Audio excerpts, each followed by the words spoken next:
नमस्कार, जवाब तो देना होगा। मैं आप सभी का स्वागत है। मैं हूं डॉक्टर अवधेश मिश्रा। छत्तीसगढ़ में इन दिनों कानून व्यवस्था को लेकर जम के चर्चा हो रही है और न केवल चर्चा बल्कि सवाल उठने लगे हैं कि आखिरकार कानून व्यवस्था को चंद सेकंड में लोग अपने हाथ पे क्यों ले लेते हैं, क्यों कानून व्यवस्था की धज्जियां उड़ा दी जाती है और क्यों ऐसा पुलिस के द्वारा बर्ताव किया जाता है कि लोग उग्र हो जाते हैं, आक्रोशित हो जाते हैं। दरअसल पूरा मामला बलरामपुर का है। बलरामपुर में जो घटना 2 दिनों में घटी उससे तमाम लोग आज भिज्ञ है कि कैसे बलरामपुर में पहले एक युवक की मौत होती है, थाने के भीतर लोग आक्रोशित होते हैं, तोड़फोड़ करते थाने में। दूसरे दिन भी बवाल चलता है, पोस्टमार्टम भी होता है, रिपोर्ट का इंतजार है, लेकिन बवाल काफी जम के हो रहा है बलरामपुर में, जिसके बाद ये सवाल उठने लगा है कि आखिरकार बलरामपुर के बवाल का जिम्मेदार कौन है। तमाम चीजों पर चर्चा करेंगे, लेकिन उससे पहले देख लीजिए ये खास रिपोर्ट। पुलिस की गाड़ियों में पत्थरों की बौछार, आंसू गैस के गोले, टायर में आग लगाकर उग्र प्रदर्शन। जी हां, ये तस्वीर ना तो हमास की है और ना ही इजराइल की। दुर्भाग्य से ये विचलित कर देने वाली तस्वीर शांति के टापू कहे जाने वाले छत्तीसगढ़ के बलरामपुर की है। दरअसल बलरामपुर बीती शाम से ही अशांत है। रुक रुक कर पुलिस और आम लोगों के बीच विवाद, तोड़फोड़ और मारपीट हो रही है। दरअसल कुछ दिनों पहले बलरामपुर थाने में एक महिला की गुमशुदगी की शिकायत की गई, जिसको लेकर महिला के पति से ही बार बार पूछताछ की गई। इसी दौरान गुरुवार की दोपहर पुलिस ने यह सूचना दी कि युवक थाने के अंदर फंदे पर लटक गया और उसकी मौत हो गई। इस बात की भनक जैसे ही गांव वालों को लगी, नाराज भीड़ ने आओ देखा ना ताओ थाने की तरफ कूच कर दिया। जोरदार बवाल हुआ, स्थितियां बेहद तनावपूर्ण हो गई। इधर गांव वालों के आक्रोश को देख पुलिस ने थाने के भीतर से आंसू गैस का गोला दागा और फिर भी भीड़ को ना हटते देख लाठीचार्ज कर थाने से खदेड़ दिया। अब जबकि हंगामा हुआ तो सियासत की किताब का पलटता पन्ना अब बलौदाबाजार, कवर्धा और सूरजपुर से होते हुए बलरामपुर में फिर रुक गया। एक तरफ कांग्रेस इस मुद्दे पर फिर भड़क रही है। पीसीसी चीफ दीपक बैज ने युवक की मौत को खुदकुशी बताने पर सवाल उठाते हुए गृह मंत्री विजय शर्मा का इस्तीफा मांग लिया है। इसके साथ ही मामले को लेकर उच्च स्तरीय जांच करवाने की मांग करते हुए कांग्रेस की आंतरिक जांच कमेटी भी गठित कर दी है। इस मसले को लेकर मैं अभी भी बोल रहा हूँ, उच्च स्तरीय जांच होनी चाहिए क्योंकि मामला गंभीर है। बलरामपुर घटना एक विफलता का जीता जागता उदाहरण है। कहीं न कहीं शासन और प्रशासन की फेलियर है और इसीलिए जनता में इतना आक्रोश और गुस्सा है। हम लोग पहले से ही कह दिए थे, लेकिन सरकार की फेलियर की वजह से इतनी बड़ी घटनाएं घटी है। इसके लिए पूरी तरह से गृह मंत्री सरकार जिम्मेदार है। ऐसा नहीं है कि सियासी हमले सिर्फ एक तरफा हो। बीजेपी की ओर से भी इस बार कांग्रेस पर हमला कुछ अलग ढंग से किया गया है। इस बार बीजेपी नेता इस पूरे बवाल का प्रायोजित होने की बात कर रहे हैं, यानी कि यह कि बलरामपुर की पूरी घटना किसी के इशारे पर अंजाम दिया जा रहा है। वहीं बीजेपी इसे लेकर यह भी दावा कर रही है कि प्रदेश के हर हिस्से में कानून अपना काम कर रहा है, तथ्यों के आधार पर उचित कार्रवाई की जा रही है। इसी के साथ मंत्री भी शांति बनाए रखने की अपील कर रहे हैं। अंतकरण में जाएंगे तो ऐसे लगता है कि ये प्रायोजित आयोजित सब कांग्रेस पार्टी का है ताकि सरकार बदनाम हो, ऐसे उनका मंसूबा है। छत्तीसगढ़ में आपराधिक और किसी भी प्रकार की कोई भी ऐसी घटना, निश्चित मानिए कि इस घटनाओं का बहुत गंभीरता के साथ संज्ञान मिले। मैं आपसे यही आग्रह करना चाहूंगा कि इस जांच में आप पूरा सहयोग करें और पूरे शांति व्यवस्था बना के रखें, संयम से काम लें। मसला जितना गंभीर होगा, सियासत उतनी हावी होगी। एक के बाद एक बड़ी घटनाओं ने छत्तीसगढ़ को झकझोर दिया है। फिर चाहे बलौदाबाजार हो, कवर्धा हो या सूरजपुर या अब बलरामपुर, शांति का टापू अब अशांत दिख रहा है। राजनीतिक दल अगर इसे सोची समझी साजिश बता दें तो ध्यान तो जाएगा, लेकिन मसला ये नहीं है कि आरोप क्या क्या लग रहे हैं। सवाल इस बात का है, आखिर ये विरोध, ये प्रदर्शन, ये व्यवस्था को लेकर भारी नाराजगी कब थमेगी? Bureau report, BSTV Chhattisgarh. देखा कि किस तरह से बलरामपुर में बवाल मचा हुआ है। बवाल कब थमेगा इसका जवाब भी मिलेगा, लेकिन बड़ा सवाल ये कि बलरामपुर के बवाल का जिम्मेदार कौन है, इसी विषय पे आज चर्चा करेंगे। फिलहाल 3 बेहद ही खास मेहमान हमारे साथ जुड़े। मेहमानों का तारुफ आपसे करा देता हूं। बीजेपी की ओर से राजीव चक्रवर्ती जी हैं, वरिष्ठ नेता है, प्रवक्ता है। राजीव जी आपका बहुत स्वागत है। कांग्रेस की ओर से सत्यप्रकाश सिंह है, वरिष्ठ नेता है, प्रवक्ता है। सत्यप्रकाश जी आपका भी बहुत स्वागत है। बतौर राजनीतिक विश्लेषक सूबे के वरिष्ठ प्रोफेसर डॉक्टर अजय चंद्राकर जी भी हमारे साथ है। डॉक्टर साहब आपका भी बहुत स्वागत है। और बलरामपुर से हमारे संवाददाता संजीव सिंह भी जुड़े हैं। संजीव आपका भी स्वागत है।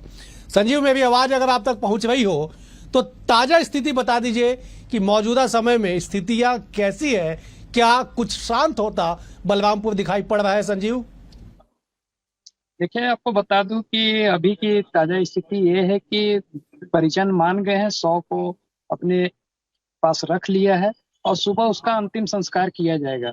यहाँ के स्थानीय जनप्रतिनिधि और सरपंच ग्राम के जो थे, उनके कहने पे और मनाने पे उनके परिजन माता जी जो हैं वो 100 को रखने के लिए मान गई हैं। ये अभी की ताजा स्थिति है। फिलहाल जिला प्रशासन और पुलिस प्रशासन राहत की सांस लिए होगा। ठीक है संजीव, क्या कुछ संभावना है कल जब अंतिम संस्कार होगा तो क्या उस वक्त भी स्थितियां नियंत्रण में रहे, इसलिए प्रशासन की ओर से, पुलिस की ओर से कोई बंदोबस्ती की गई, कोई तैयारियां की गई? संजीव देखिए, ऐसा आज देखने को मिला कि जब वहां पे उग्र थी भीड़ तो काफी आक्रोशित नजर आ रहे थे, लेकिन समझाने का, जब परिजन को मनाने के बाद वहां के ग्रामीण भी जो है वो शांति के रूप में ही चले गए अपने अपने घर। और उनका ये कहना है कि जब परिजन ही मान गए हैं तो हम अब उग्र आंदोलन नहीं करेंगे। और प्रशासन वहां से, पुलिस फोर्स और वगैरह जितने भी थे, सब जिले को लौट गए हैं और सिर्फ कल के अंतिम संस्कार में एसडीएम और आला अधिकारी और जनप्रतिनिधि वहां पहुंचेंगे। ये वहां के सरपंच का कहना है। चलिए बेहद शुक्रिया संजीव। नजर आप बनाए रखिएगा, आपके जरिए पल पल का अपडेट दर्शकों तक पहुंचाते रहेंगे। अब मैं जब राजनीतिक मेहमानों को और चर्चा का रुख कर लेता हूं। राजीव जी, मेरा पहला सवाल आपसे है। बलौदाबाजार, कवर्धा, सूरजपुर, अब बलरामपुर, क्या हो रहा है जरा बताइए। देखिए अवधेश जी, पुलिस की जो कार्यप्रणाली है, ग्रेट ब्रिटेन के जब हमारा शासन चलता था, हमारा देश अधीन था, और आज तक पुलिस सुधार कानून किए गए हैं, लेकिन उसके बावजूद भी जब पुलिस के ऊपर दबाव रहता है कि आप जल्दी से कार्रवाई करिए, आप संदिग्ध को बचा रहे हैं, तब कभी कभी मुझे ऐसा लगता है कि पुलिस के दबाव में जो आरोपी रहते हैं या जो फरियादी रहते हैं या कोई भी व्यक्ति हो, वो भयभीत होकर कुछ निर्णय ले लेते हैं और मृत्यु का वर्ण कर लेते हैं। हालांकि मानव अधिकार आयोग से लेकर तमाम ऐसी एजेंसियां हैं जो बार बार पुलिस को ये ताकीद करती है कि अपराधी को अभी तक अपराध सिद्ध नहीं हुआ, या फरियादी आया है, आप उसके साथ मानवीय व्यवहार करें। उसका एक स्टैंडर्ड चार्टर ऑफ भी रखा हुआ कि क्या क्या अधिकार हैं। लेकिन दुर्भाग्य से इस प्रकार की घटनाएं अगर हम देखें तो आपको अगर ये लगे कि केवल भारतीय जनता पार्टी में हो रही है, आज हो रही है, ऐसा नहीं है। मुझे याद है दिग्विजय सिंह के समय भी कवर्धा से लेकर डोंडी लोहारा और तमाम जगह में ऐसे होता था कि हवालात में जाकर हवालाती परेशान होकर आत्महत्या कर लेता था, या कभी कभी जनता उग्र हो जाती थी और थाने के ऊपर हमला कर देती थी कि आरोपी की मृत्यु कैसी। इन घटनाओं पर रोक लगना चाहिए और इसकी जांच होनी चाहिए और दंडित होने चाहिए पुलिस का। जी मैं लौटूंगा, आपने बहुत अच्छा उदाहरण दिया दिग्विजय सिंह के शासनकाल का। जब 2003 से लेकर 2018 तक डॉक्टर रमन सिंह के शासनकाल के घटनाओं का जिक्र कीजिए। क्या आपको कोई घटना याद है? 2018 से 23 तक भूपेश बघेल जी के शासनकाल को याद कीजिए। क्या कोई घटना याद है कि बहुतायत थाने में सुसाइड कर ली जाती थी? याद करेगा, मैं लौटूंगा आपके पास। मैं जब सत्यप्रकाश जी का रुख कर लेता हूँ। सत्यप्रकाश जी, तब घटना होती थी, अब घटना होगी, बताइए क्या बोलेंगे? क्यों सियासत करते हैं आप लोग? देखिए अवधेश जी, सबसे पहले तो जो बलरामपुर में जो पीड़ित परिवार है उसके साथ मैं अपनी संवेदना प्रकट कर रहा हूँ और मेरी पार्टी की तरफ से भी प्रकट करता हूँ। देखिए ये मैं पहले तो बोलना चाहूंगा कि अपना प्रदेश जो जा किस तरफ रहा है, शांति का टापू जो था, वो ऐसे लोग क्यों उग्र हो रहे हैं? महत्वपूर्ण बात यह है। देखिए हर घटना दर घटना, कवर्धा ले लीजिए, एसडीएम को इस तरह दौड़ाया गया, सूरजपुर ले लीजिए आप, उसके बाद बलौदाबाजार ले एसपी कलेक्टर जला दिया, सीतापुर का मामला आपको मालूम होगा, 24 घंटे चक्का जाम करना पड़ा था। तो ऐसा क्या हो गया है 10 महीने के अंदर कि जनता को अपने हाथों में कानून लेना पड़ रहा है? जनता को आगे सड़क पे उतरना पड़ रहा है, आगजनी तोड़फोड़ तमाम चीज। मैं ये नहीं बोला कि ये सही है, मगर ऐसा क्या हुआ है? देखिए, मैं एक चीज बोलूंगा, जैसे राजीव चक्रवर्ती जी ने बोला और मुख्यमंत्री जी बोल रहे हैं कि हम पुलिसिंग को सख्त करेंगे। ये कैसी सख्ती आप कर रहे हैं कि ऐसी सख्ती की कस्टडी में आत्महत्या हो जा रही है, ऐसी सख्ती की कस्टडी में आप उसको पीट पीट के मार डालते हैं। इसलिए बोलो कि 10 महीने के अंदर एक लचर कानून व्यवस्था की वजह से जनता को, सरकार हो चाहे पुलिस प्रशासन हो, भरोसा उतर गया। भरोसा ही नहीं है कि हम सुरक्षित है। उनको यह लग रहा है कि हमको खुद आगे आना पड़ेगा अपने आप को सुरक्षित रखने के लिए। इसलिए बोल रहे जांच होनी चाहिए। ये जो हुआ है चाहे बलरामपुर, अभी तक देखिए जितनी भी घटनाएं हुई, जांच अभी तक कहीं नहीं हुई है। सिर्फ खाना पूर्ति होती है कि हमने एसपी हटा दिए, हमने कलेक्टर हटा दिए। ये खाना पूर्ति वाली सरकार 10 बजे चल रही है और घटनाएं पर घटनाएं हो रही है, और इसका मतलब इंटेलिजेंस कहीं नहीं है। इसी इंटेलिजेंस फेलियर की वजह से लोगों को सड़कों पर आना पड़ रहा है। ठीक है सत्यप्रकाश जी, मैं लौटूंगा। इंटेलिजेंस फेलियर है, राजीव जी आपने सुना होगा, जवाब आपसे लूंगा। एक बार जब डॉक्टर अजय चंद्राकर जी हमारे साथ है, उनका रुख कर लेता हूं। डॉक्टर साहब, आप तो राजनीति विज्ञान के बड़े प्रोफेसर हैं प्रदेश के। सियासत की हर उस नब्ज को आप थ्योरेटिकल समझते हैं, हर उस नब्ज को जानते हैं जिस पे चर्चाएं होती है, परसेप्शन बनता है और थ्योरियां सेट की जाती है। जरा बता दीजिए क्या चल रहा है इन दिनों छत्तीसगढ़ में? क्यों कानून व्यवस्था पे बार बार सवाल उठता है? बलरामपुर का ताजा मामला है डॉक्टर साहब। बिल्कुल डॉक्टर अवधेश जी, अटल बिहारी वाजपेयी जी का वह प्रसिद्ध वाक्य कि राजा को राजधर्म का पालन करना चाहिए, इसका सारांश इसी में दिखाई देता है, जिसमें प्रशासन भी शामिल है या अलग अलग सरकारों के विभाग शामिल है।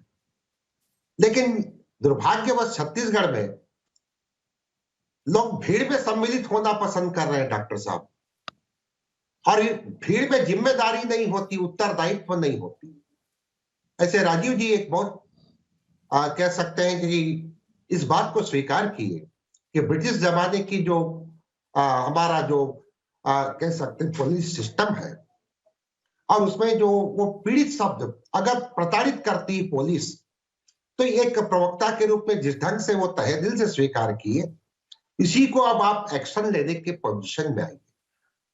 बलरामपुर हो, सूरजपुर हो, या बलौदा बाजार हो, या डॉक्टर साहब आपको पास टाइम में याद होगा गुरबइन डबरी हो, बैजा कापा हो, इन क्षेत्रों में अगर हम जाए, या हम सेकंड वर्ल्ड वॉर की बात करें, जैसा ग्रेट ब्रिटेन का जिक्र राजीव जी किए, तो जब हिरोशिमा में बम फेंका गया तो उस बम फेंकने वाले से पूछा गया क्या आप उस रात सो पाए?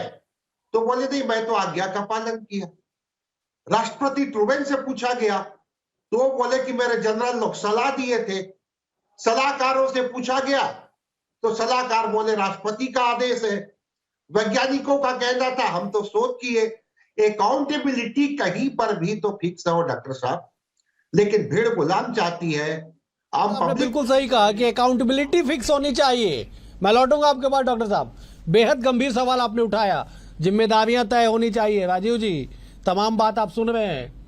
हैरानी की बात आपको बता देता हूं, जब एक स्क्रीन पे वो कागज चला दीजिएगा, जो कागज में पुलिस अधीक्षक ने सस्पेंशन का ऑर्डर जारी किया है, उसमें लिखा हुआ है, मेरे पास अंडरलाइन किया हुआ है। जब आप मुझे स्क्रीन पे उस कागज को दिखाइएगा, अंडरलाइन किया हुआ है मेरे पास। मैं पढ़ के सुना देता हूं दर्शकों को। राजीव जी आप भी सुनिएगा, सत्यप्रकाश जी आप भी, और डॉक्टर साहब आप भी सुनिएगा कि आज दिनांक 24/10/2024 को दिन में करीब 15:05 मतलब 3:05 पे बलरामपुर थाने के बाथरूम में जो युवक है फांसी लगाकर आत्महत्या कर लिया है, कोट अनकोट। तय कर दिया आपने, कल फांसी लगा के मर गया वो। पोस्टमार्टम का रिपोर्ट नहीं आया राजीव जी अभी। जिम्मेदारी कहां तय होगी? अब जब एक बार शांतिलाल मंडल जो मृतक के पिता है, उनकी बाइट जरा सुनवा दीजिए, फिर मैं अपनी बात आगे करता हूं। शांतिलाल मंडल, उनकी बाइट सुन लीजिएगा आप, और एसपी का ये लेटर है राजीव जी। उसके बाद मैं आगे सवाल लूंगा आपसे। जरा सुनवा दीजिए एक बार शांतिलाल। जो है मेरा बहुत मारपीट किया, फिर 15 दिन 20 दिन वैसे मेरा अंदाज बता रहा है। फिर हम लोग का बुला है, बुलाने का बाद काल ऐसे मारपीट मेरा किया ना, बेटा का भी ऐसे मारे, बहुत मारे।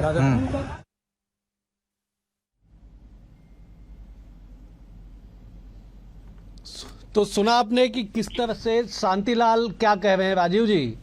एसपी और टीआई ने बहुत मारा, थाने के अंदर मारा। शांतिलाल अपना हाथ दिखा रहे हैं पूरी स्वेलिंग है हाथ में, इतना मोटा हाथ हो चुका है। पैर दिखा रहे वो कि दागा गया, मतलब जलाया गया पैर को। और एसपी ने ऑर्डर जारी कर दिया कि टीआई जिम्मेदार है, आरक्षक अजय यादव जिम्मेदार है। अकाउंटेबिलिटी क्या ऐसी फिक्स होती है राजीव जी? जवाब दीजिए जरा। नहीं, बिल्कुल जो आपने प्रश्न उठाया है, आपकी सजगता को मैं प्रणाम करता हूं, और जो मृतक जो घटना हुई उनको भी मैं अपनी भावभीनी श्रद्धांजलि देता हूं। मैंने कहा ना कि जो पुलिसिंग है, पुलिसिंग बहुत दबाव में है। एक तरफ कहा जाता है कार्रवाई करो, कानून की रक्षा करो, और दूसरी तरफ ये भी ध्यान रखना होता है कि कहीं भी मानव अधिकार का उल्लंघन ना हो। तो इस उहापोह में मुझे ऐसा लगता है कि एक अच्छी पुलिसिंग की, एक वर्कशॉप की बहुत बड़ी आवश्यकता है, ताकि पुलिस भी इंसानियत को समझ सके और लोग भी समझ सके कि हमें कानून अपने हाथ में नहीं लेना है और हमें इसका समाधान करना पड़ेगा। जहां तक हमारी प्रशासनिक क्षमता की बात है, तो हमारे इंटेलिजेंस को मजबूत किया जा रहा है। और दूसरी सबसे महत्वपूर्ण बात यह है कि यहाँ पर जो घटनाएं हो रही है लगातार, उसके पीछे कहीं ना कहीं भीड़ का जैसे कोई नेतृत्व करता नहीं होता, तो कोई प्रायोजित भीड़ को उकसाया जाता है, उस ओर ध्यान देना होगा। पुलिसिंग को जवाब ले लेता, गंभीर सवाल आपका राजीव जी। सत्यप्रकाश जी जवाब दीजिएगा। प्रायोजित भीड़ उकसाया जा रहा है, साजिश की जा रही है सरकार को अस्थिर करने को लेके। कोट करके कह रहा हूं, बीजेपी के प्रदेश अध्यक्ष किरण सिंहदेव का यह बयान है कि इस तरह की घटनाएं सरकार को अस्थिर करने के लिए साजिश का हिस्सा है। मैं इस पे जवाब लूंगा। एक बार जरा सुमित का रुख मैं कर लेता हूं। सुमित हमारे साथ सरगुजा से जुड़े हुए हैं। सुमित, क्या हो गया सरगुजा में?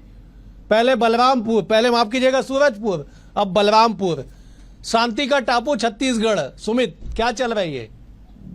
बिल्कुल, सरगुजा संभाग की बात की जाए तो जो पिछले दिनों से घटना घट रही है, ऐसा इतिहास में, खासकर सरगुजा के इतिहास में तो नहीं हुआ, क्योंकि यहाँ की जो जनता है काफी शांतप्रिय जनता है और यहाँ का जो माहौल रहता था वो काफी शांतपूर्ण रहता था। लेकिन जिस प्रकार से जो घटना शुरू हुई, ये तो सरगुजा जिले से शुरू हुई, क्योंकि संदीप लकड़ा हत्याकांड मामला आता है, उसके बाद फिर बलरामपुर में 4 करोड़ की डकैती होती है, उसके बाद सूरजपुर में दिन दहाड़े पुलिसकर्मी के परिवार को हत्या कर दी जाती है, उसके बाद कल की घटना। सबसे बड़ी बात यह है कि यहाँ पे लगातार जो बात आ रही है इंटेलिजेंस फेल्यूर की, जाहिर सी बात है कि कहीं ना कहीं एलआईबी कमजोर रही है, क्योंकि लगातार जिस तरह से भीड़ तंत्र हावी हो रहा है पुलिस पर, और कहीं ना कहीं इससे जो पुलिस का मनोबल है, जो निचले पुलिसकर्मी का मनोबल है, वो डाउन होता दिखा। क्योंकि पूरे घटनाक्रम में आप देखेंगे जो भीड़ तंत्र थी वो लगातार पुलिस पर हमला कर रही थी। और शब्द को हटा देता हूं अपने नजरिए से, मैं इसको आक्रोश तंत्र कहता हूं। भीड़ तंत्र नहीं है सुमिति, आक्रोश तंत्र है। आप जब शांतिलाल से बात कीजिएगा कभी, क्या कहते हैं वो कि थाने में बेदर्दी से केवल पीटा नहीं गया, बहुत सारे बातें नहीं करना चाहता मैं कैमरे पे, अश्लील तरीके से पीटा गया, और भी बहुत सारे बातें हैं उस पे, कभी चर्चा करेंगे उस पे। राजीव जी आप तो कह रहे साहब वर्कशॉप की आवश्यकता है, कर लीजिए सेमिनार। सत्या जी जवाब दीजिए जरा। देखिए सबसे पहले तो बोलूंगा कि ये सरकार अपना इंटेलिजेंस फेलियर के ऊपर कहीं ना कहीं हमारे ऊपर आरोप लगा रही है। आप तमाम उदाहरण देख लीजिए, जो भी घटना घटी है, कवर्धा देख लीजिए, आप कवर्धा का मामला देख लीजिए, उसमें बलौदा बाजार का मामला, पहले मैं बात करना चाहिए बलौदा बाजार में क्या हुआ, आपने किसने आवेदन दिया, किसने दिया, हर चीज देख लीजिए आप। वहां आपका इंटेलिजेंस फेलियर, इतनी बड़ी घटना हो जाती है आपको पता नहीं चलती है। फिर आप सूरजपुर आ जाइए, जिला बदर व्यक्ति घूमता रहता है, आपका इंटेलिजेंस फेलियर है। फिर आप बलरामपुर आ जाइए, इसका भी मामला बोलना चाहूंगा कि ये मामला जैसे उनके पिताजी का मैंने भी सुना है, उन्होंने बताया कि 3-4 दिनों से ही बुला रहे थे, जबकि वो अपनी पत्नी की गुमशुदगी रिपोर्ट लगाने गए थे। तो ऐसा क्या कि भाई वो अपनी पत्नी गुमशुदगी रिपोर्ट लगाने, आप उसी को प्रताड़ित कर रहे हैं, बल्कि आपको यह पता करना चाहिए कि क्या हुआ क्या नहीं उनकी धर्मपत्नी के साथ। तो ये दिखता है कि आपका इंटेलिजेंस फेलियर कहीं ना कहीं, और ये बहुत ही निंदनीय है, बहुत ही मैं बोलूंगा बेहुदा ये वक्तव्य है, चाहे वो उप मुख्यमंत्री जी का हो, चाहे प्रदेश अध्यक्ष बीजेपी का हो, कि कांग्रेस भी शामिल है। मैं तो बोलना चाहूंगा पार्टी की तरफ से अधिकृत प्रवक्ता के तौर पर मैं बोलना चाहूंगा किरण देव जी को माफी मांगनी चाहिए कि बिना किसी सबूत के, बिना किसी तथ्य के आप ऐसी कांग्रेस के ऊपर आप लगे। अरे आप अपना इंटेलिजेंस फेलियर आप किसी और पर थोप रहे। मैं तो बोलता तत्काल प्रभाव जो दीपक भाई जी ने बोला, विजय शर्मा जी को इस्तीफा दे देना चाहिए। और अगर मुख्यमंत्री जी ये सोचते हैं कि हमारे गृह मंत्री में कोई गलती नहीं है, तो मुख्यमंत्री जी अपनी जिम्मेदारी लेकर इस्तीफा दे दे। इसलिए वो बोला अपना इंटेलिजेंस फेलियर को देखते हुए कांग्रेस को बड़ा आरोप लगा रहे, सिर्फ राजनीति हो रही है। सिर्फ और सिर्फ अपनी खाना पूर्ति कर रहे हैं, सिर्फ और सिर्फ ये सत्ता में बैठ के जनता को भूल गए हैं, गरीब जनता को वही छोड़ दिया है। आप देखिए इनके मंत्री देख लीजिए आप वो सुनने के तैयार होते हैं। ठीक है, ठीक है, ठीक है सत्यप्रकाश जी, जनता को क्या सुनेंगे? सत्यप्रकाश जी बाकी दिन के लिए भी छोड़ देते, सारा आक्रोश आज ही दिखाएंगे क्या? बेहद गंभीर मामला। ठीक है, बिल्कुल बिल्कुल बिल्कुल, मैं समझ रहा हूँ, मैं समझ रहा हूँ, मैं बिल्कुल समझ रहा हूँ सत्यप्रकाश जी। मैं जब एक बार डॉक्टर साहब का रुख कर लेता हूँ, काफी देर से जुड़े हुए हैं डॉक्टर साहब। ठीक है कि सियासत है तो सियासत तो होगी साहब। बीजेपी सत्ताधारी दल तो कहेगी कि साजिश का हिस्सा है सूरजपुर, साजिश का हिस्सा है बलरामपुर कवर्धा बलौदा बाजार, तमाम साजिश का हिस्सा है। इस साजिश का पर्दाफाश कब होगा, कब अंत होगा और इसका क्या मैसेज जाएगा डॉक्टर साहब? देखिए डॉक्टर अवधेश जी, अगर हम पूर्व समय में अजय चंद्राकर जी का स्टेटमेंट देखें तो उनके स्टेटमेंट का तो सारांश यही निकलता है कि सुस्पष्ट संदेश वो जो दिए और शुद्ध भावातीत वक्तव्य, इसकी आवश्यकता है। और यही वक्तव्य राजीव जी भी आज दे रहे हैं, इस बात की हमें संतोष है। लेकिन पुलिस को चाहिए कस्टडी का जो गाइडलाइन है उसके अनुसार वो किसी भी व्यक्ति को अपने थाने में बुलाए हैं उसका पालन करे। और साथ ही साथ छत्तीसगढ़ में पुलिस या अपने सेवा शर्त के अनुसार अपने दायित्व को निभाने में कई जगह असफल भी दिखाई दे रही डॉक्टर साहब। तो मूल बात यह है कि आपको याद होगा जब काला हीरा बलीराम कश्यप जी स्टेटमेंट दिए थे कि उस समय डॉक्टर रमन सिंह जी के कार्यकाल के एक गृह मंत्री, उनके काम से मैं संतुष्ट नहीं हूं इसलिए कैबिनेट से उसका वह विभाग में छीन लिया। इस तरह से स्पष्ट बोलने वाले लोगों की आवश्यकता है, क्योंकि जो छत्तीसगढ़ अभी दिखाई दे रहा है ऐसा छत्तीसगढ़ डॉक्टर साहब आप जैसे विचार और वैचारिकी के शिल्पी कभी उम्मीद भी नहीं कर सकते। बिल्कुल सही, बिल्कुल आपने सही कहा कि शांति का टापू, मन के एक समान बाबा गुरु घासीदास का संदेश, लेकिन उसके बाद क्या हो रहा है छत्तीसगढ़ में, गंभीर सवाल है। सुमित, मैं आपका रुख कर लेता हूं, जरा बताइए क्या आपको ऐसा लगता है कि सरगुजा जो सुलग रहा है इसकी आग ठंडी होगी? सियासत को दरकिनार कर दीजिए, बड़ी गंभीर चर्चा है सरगुजा में एक बड़े पुलिस अधिकारी को लेके। जी बिल्कुल, एक बड़े पुलिस अधिकारी को लेकर जो आप चर्चा कर रहे हैं, जाहिर सी बात है कि संभाग स्तर का मामला है तो वो पुलिस के अधिकारी संभाग स्तर के ही है, क्योंकि जिस तरह से लगातार जो दबाव बनाया जाता था, कई ऐसे मामले देखने को मिले जो चर्चाएं रही कि कई मामलों में दबाव बनाया जाता है पुलिसकर्मियों के ऊपर कि आप ऐसा मत कीजिए, और फिर पुलिसकर्मियों के खिलाफ ही कार्रवाई कर दी जाती है। यही नहीं, बर्खास्तगी तक की कार्रवाई की गई। तो वो पुलिसकर्मी जो जमीन स्तर पर ये आक्रोशित लोगों से लड़ने के लिए खड़े रहते हैं, वो तो जाहिर सी बात है कि पीछे हट जाएंगे। ऐसे में कहीं ना कहीं सरकार को एक्शन लेना चाहिए, सरकार को समझना चाहिए कि यदि सिस्टम को ठीक करना है तो आपको ऊपर से पूरे मामलों को सेट करना पड़ेगा, तब जाके जो आक्रोश लगातार देखने को सरगुजा संभाग। बिल्कुल आपने सही कहा कि एक्शन लेना पड़ेगा। राजीव जी, क्या आप आश्वस्त करेंगे पार्टी के अधिकृत प्रवक्ता के तौर पे कि छत्तीसगढ़ अब नहीं सुलगेगा, अब एक्शन का टाइम हो चुका है, सेमिनार का समय भूल जाइए, अब वर्कशॉप नहीं होना है, अब आपको एक्शन लेना पड़ेगा अगर मामले को संभालना है तो? राजीव जी। डॉक्टर अवधेश जी, मुझे खुशी है कि हमारी संवेदनशील सरकार सकारात्मक रुख लेते हुए जो घटना में शामिल है उसमें एक जन लाइन अटैच हो चुका है, एक सस्पेंड किया जा चुका है और एक बहुत बड़ी जांच कमेटी गठित की गई है। और ये जांच कमेटी केवल जांच खानापूर्ति के लिए नहीं है, इसमें जो लोग इस कांड में शामिल है उन्हें छोड़ा नहीं जाएगा, बख्शा नहीं जाएगा। ये हमारी सरकार है जिसमें बड़े बड़े आईएएस और आईपीएस सरकारों को भी नहीं छोड़ा था, हमारी चाहे केंद्र की सरकारों और पिछली राज्य सरकारों को देखिएगा। तो मुझे याद है कि निश्चित रूप से न्याय होगा, और वो न्याय के बाद मुझे नहीं लगता कि भीड़ तंत्र राजीव जी 10 सेकंड के लिए टोक रहा हूं, आपने गंभीर बात कही कि जांच कमेटी, इसी कागज में उल्लेखित है जांच कमेटी का लिखा हुआ है याकूब मेमन, नहीं मैं बलरामपुर की बात कर रहा हूं, लिखा हुआ है याकूब मेमन, उन्होंने आदेश जारी किया। सुनिए तो इसी में वही लिखा हुआ है राजीव जी, वही लिखा हुआ है याकूब मेमन 7 दिन में जांच करेंगे। राजीव जी, याकूब मेमन 7 दिन में जांच करेंगे। कौन है याकूब मेमन? पुलिस उप अधीक्षक, डीएसपी, पिता, मृतक का पिता किस पे आरोप लगा रहा है? एसपी पे। एसपी की जांच क्या डीएसपी करेंगे? सवाल है, मैं लौटूंगा आपके पास। जरा सत्या जी संक्षेप में बताइए, क्या इस पे सियासत के इतर कुछ नैतिकता भी है राजनीतिक दलों का, कि केवल सियासी आग में घी डाली जाएगी? देखिए, हमने कभी इस पे राजनीति नहीं की। लाशों पे राजनीति कौन करता है वो सबके सामने है, 2014 से चलता आ रहा है। और देखिए यही हम बोलना चाह रहे हैं कि बीजेपी फैसला भी खुद सुनाती है, एफआईआर भी खुद करती है। यही हो रहा है 2014 के बाद से भारत में, देश में 10 मिनट से यहाँ हो रहा है। देखिए, जो आपने बात की, बहुत अच्छी बात की आपने, कि वहां जो व्यक्ति है, जो पीड़ित व्यक्ति, उसके पिताजी है, वो निष्पक्ष जांच मांग रहे हैं। और आप जांच किससे करवाएंगे? यही मैं बोलना चाह रहा हूं ना कि हमने सिर्फ और सिर्फ विपक्ष से आवाज उठाई है। हम चाहे कवर्धा हो, चाहे बलौदा बाजार हो, चाहे सूरजपुर हो, चाहे बलरामपुर हो, एक विपक्ष का धर्म अपना रहे हो। यही मैं बार बार सत्ता में बैठ के भूल चुके हैं ना जनता को। जनता की सुननी कहां चाह रही है? विपक्ष का जो धर्म बनता है, इसलिए हम विपक्ष की आवाज बनकर उनके सामने आ रहे हैं, जनता की आवाज बनकर विपक्ष में सामने आ रहे हैं। तो इसलिए हम बोलना चाह रहे हैं निष्पक्ष जांच होनी चाहिए और बिना किसी तथ्य के, बिना सबूत के सिर्फ कांग्रेस करने से नहीं होगा। राजीव जी, आपको न्याय न्याय न्याय दिलाने से होगा, काम करने से होगा, भरोसा जीतने से होगा। सिर्फ और सिर्फ यही मैं बोल रहा हूं। जांच कैसी हो रही है? खाना पूर्ति। आप फिर किसी एसपी को निलंबित करेंगे, किसी कलेक्टर करेंगे, इसके अलावा हो क्या रहा है? कोई भी जांच अभी तक अंतिम फैसले तक पहुंची है? आप किसी भी मामला उठा लीजिए, सिर्फ खाना पूर्ति से नहीं होगा, ये आवाज दूर तक जाएगी, ये याद रखिएगा। मैं जरा एक बार डॉक्टर साहब के पास फाइनल कमेंट के लिए जाता हूं, फिर मुझे क्लोज भी करना पड़ेगा। डॉक्टर साहब, क्या आपको लगता है कि जो स्थितियां बन रही है सियासत के लहजे से बेहतर है? वो किसी भी सियासत के दृष्टिकोण से इसे तो प्रतिकूल ही माना जाएगा। इसे कैसे स्वीकार किया जा सकता है डॉक्टर अवधेश जी?